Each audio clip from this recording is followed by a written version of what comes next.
이스라엘을 향한 이란의 공습에는 약 330개의 미사일과 드론이 사용됐습니다. 뉴욕타임스는 13일 밤부터 이튿날 새벽까지 이란이 발사한 순항미사일은 36기, 지대지 탄도미사일이 110기, 드론은 185대로 총 331발에 이른다고 추정했습니다. 이스라엘 공영방송 칸은 이번 이스라엘군의 작전을 지금까지 기록된 반공작전 중 가장 복잡한 사건이라고 표현했습니다.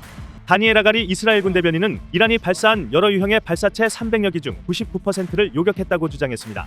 단거리 로켓을 막는 아이언돔, 중장거리 미사일을 막아내는 다윗의 돌팔매, 장거리 탄도미사일을 요격할 수 있는 에로우 등 여러 겹으로 구축된 방공망에 막혀 이란의 발사체들은 대부분 국경을 넘지 못했습니다.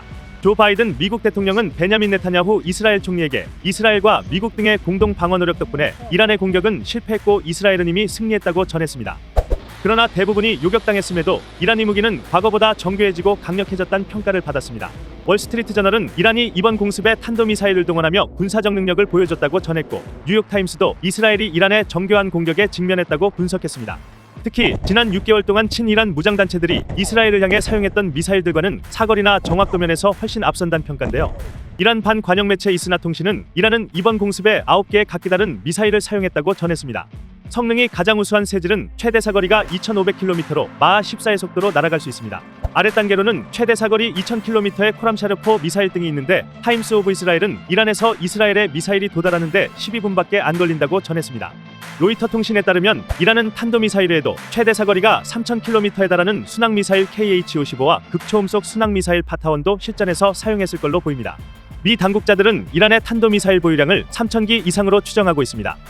속도가 느린 자폭형 무인기는 그 수가 많을지라도 이스라엘 방공망을 뚫기가 쉽지 않다는 사실이 이번 공습을 통해 드러났는데요. 그러나 대기권 밖을 날아 이란에서 이스라엘 본토를 강력하게 때릴 수 있는 탄도미사일은 그 위협이 점점 커지는 상황입니다. 이스라엘은 이를 막아내기 위해 미국 보잉사와 합작해 에로우 방공 시스템을 계속 업그레이드하고 있습니다. 에로우2의 최대 요격 고도는 60km 정도로 알려졌는데, 대기권 밖인 고도 100km 이상에서도 적 미사일을 요격할 수 있도록 에로우3를 2017년 실전 배치했죠.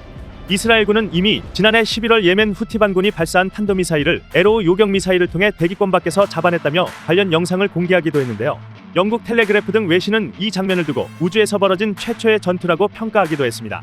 이런 가운데 13일 이란의 대규모 공습 당시 실제로 에로우3 미사일이 이란의 탄도미사일을 대기권 밖에서 요격하는 모습이 지상에서 포착돼 놀라움을 주고 있습니다. 공개된 영상에선 어두운 밤하늘 속에서 동그란 형태의 폭발이 일어나는데, 낮은 고도에서 요격할 때처럼 밝은 화염이 아닌 보라색을 띤 화염이 발생하는 모습이 확인됐습니다. 하가리 대변인은 에로우3가 상당한 수의 탄도미사일에 맞서 자신을 입증했다며 대기권 밖에서 탄도미사일 대부분을 요격했다고 밝혔습니다. 이어 에로우3 시스템은 더 긴 사거리와 외기권에 도달하는 더 높은 고도, 더 정확한 탄도미사일로 교전한다며 매우 빠른 반응 속도와 히트 투킬 기술을 갖추고 있다고 언급했습니다.